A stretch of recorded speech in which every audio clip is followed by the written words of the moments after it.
What if the life you dream of, love, health, abundance, is just one feeling away? Not a new job, not a new city, but a single emotion you've locked away. Dare you unlock it? Close your eyes for a moment.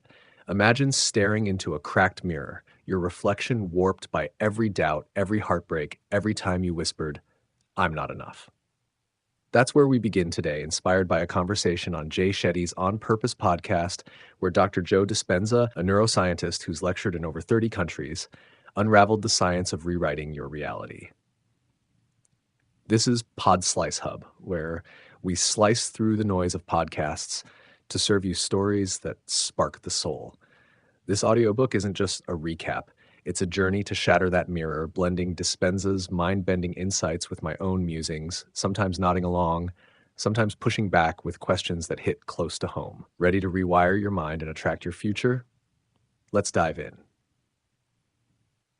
Picture your heart as a fortress, gates slammed shut, surrounded by a moat of stress. Dispenza says most of us live here in survival mode, our bodies pumping stress hormones like adrenaline, primed for a fight that never comes. It's why love feels so distant.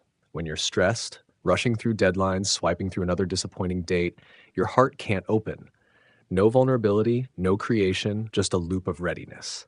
He explains that past traumas, like a betrayal that still stings, freeze moments in your brain, snapshots that replay the same pain, conditioning your body to expect the worst. Your brain takes a Polaroid of that heartbreak, and every time you think of it, your body floods with the same chemistry, as if it's happening now. It's not just in your head, it's in your cells. I've felt this. After a friendship fell apart, I'd catch myself replaying the hurt, my chest tightening like a clenched fist. Dispenza's science checks out. Studies show strong emotions wire neural circuits, keeping us stuck. But here's where I pause. If stress is so wired into us, can we just flip a switch? He says yes, and his fix is deceptively simple. Focus on your heart, slow your breath, and feel emotions like gratitude or kindness. This, he claims, creates heart coherence, where your heart's electromagnetic field syncs with your brain, calming the chaos. It's like hitting reset on your nervous system, shifting you from fight or flight to a creative state where alpha brain waves dance, letting you dream again. I tried it once, sitting quietly, picturing someone I love, and for a fleeting moment, my shoulders relaxed. But when life's chaos hits, spilled coffee, a late meeting, gratitude feels like a foreign language. What's one moment in your day you could steal to try this? For me, it's those 5 minutes before bed. Maybe tonight, I'll breathe a little slower. Now let's talk about love, the kind that sets your soul on fire. Jay Shetty, ever the empathetic host, zooms in on dating, a battlefield of stress for so many. He talks about the pressure of timelines. I should be married by now, or the scarcity mindset after a string of bad dates.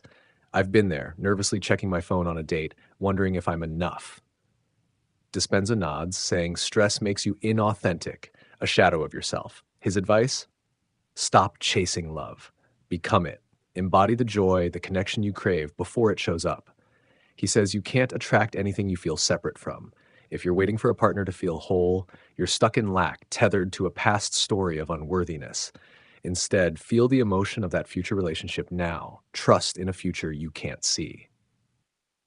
This idea is radical. It flips the script from searching to becoming. Dispenza's neuroscience backs it. Positive emotions strengthen your prefrontal cortex, sharpening your ability to create. But I wonder, what if you're so burned out from dating apps that joy feels impossible?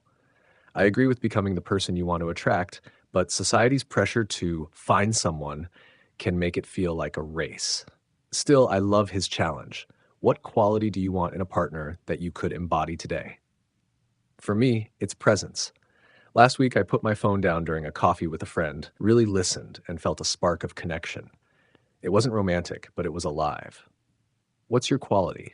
Maybe it's kindness. Try a small act today and see how it feels. But what about the ghosts of past heartbreaks? The ones that whisper, "You're not lovable."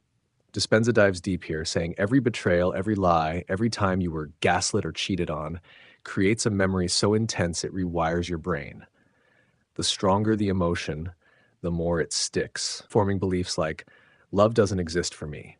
Your body becomes addicted to these survival emotions, resentment, fear, craving the rush of reliving the pain. It's why you can't stop replaying that argument, even years later. His solution? Forgiveness, not for them, but for you. By overcoming the emotional charge, you turn pain into wisdom, freeing energy to create. He says focusing on your heart resets trauma's baseline, even for veterans with severe PTSD. His studies show coherent heart rhythms dial down the amygdala, the brain's fear center, letting you step into a future unburdened by the past. This one hits like a tidal wave. I've carried grudges, replaying old hurts until they're part of me. Dispenza's data is compelling. Heart coherence is measurable, real. Forgiveness as wisdom is beautiful, but I struggle with the how. When someone's betrayal still burns, forgiving feels like letting them off the hook. Yet he's right. Holding on only cages me. I tried his heart meditation, picturing gratitude for small things, a sunset, a laugh, and felt lighter, if only for a moment. But what if the pain runs too deep? I'm not there yet with some wounds, like a friendship that ended in silence. What's a hurt you're ready to release? Maybe start small, like I did, forgiving a minor slight. Notice how your body feels. Does it soften? As we peel back these layers, Dispenza reveals the anatomy of beliefs. They're just thoughts you've repeated until they're automatic, running 95% of your life by mid-adulthood. Beliefs like I'll never change or I'm not enough are often lies untested, born from past pain. To rewire them, catch these thoughts, observe them without buying in, and rehearse new behaviors. Pair this with emotions like love or gratitude, and you build new neural circuits. He says mental rehearsal, picturing yourself confident, joyful, primes your brain as if it's already happened. Keep at it, and a new voice emerges, your future self cheering, "You've got this." Daily practice, even amidst chaos, creates synchronicities, those winks from the universe that say you're on the right path. This feels like a science experiment I want to try. I've caught myself thinking I'm too scattered to meditate, and Dispenza's advice to just notice it is freeing. His brain scans show neural pruning when you stop firing old thoughts. It's like decluttering your mind. But the discipline? That's tough. Life's messy, late meetings, endless notifications, and staying conscious feels like a marathon. Still, I love the idea of my future self as a coach. I rehearsed how I'd act on a confident day, and at work, I spoke up in a meeting, my voice steadier. What's a belief you want to rewrite? Mine's I'm not disciplined enough. I'm testing it with one small goal, 5 minutes of meditation daily. Try it. What's one thought you could challenge today? Now, here's where it gets wild.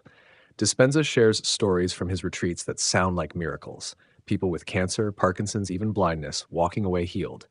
Their secret? They changed their emotional state, their beliefs, and their bodies followed.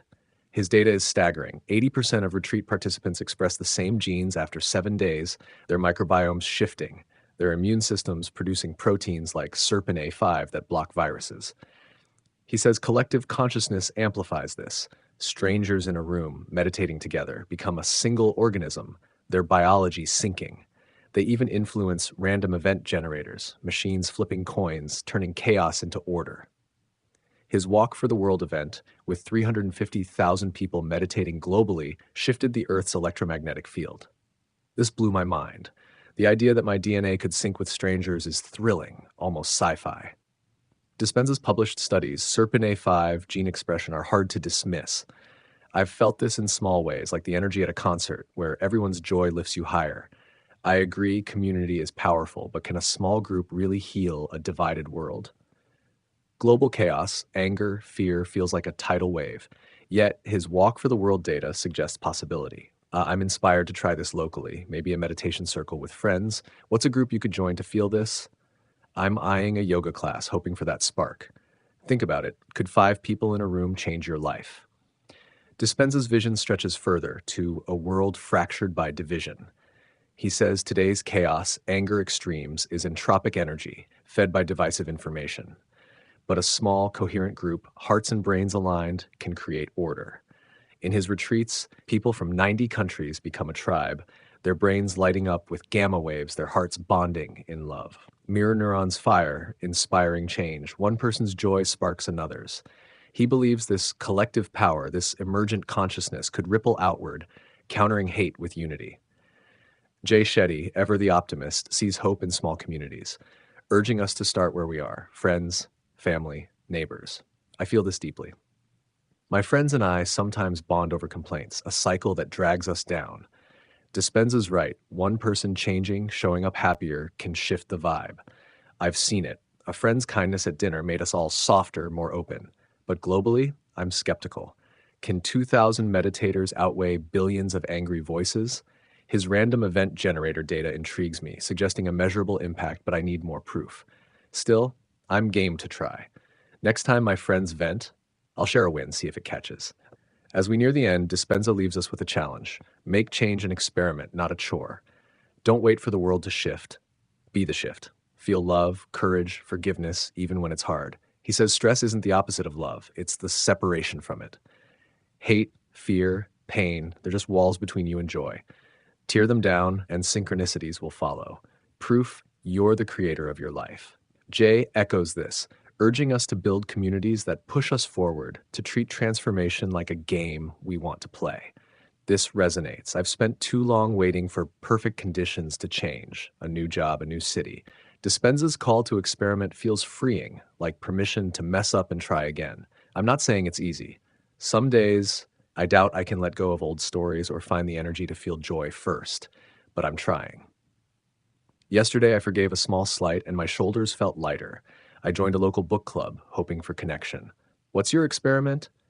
Maybe it's one kind act, one deep breath, one belief you challenge. Share it in the comments on PodSlice Hub. Let's see if the universe winks back. This is just the start.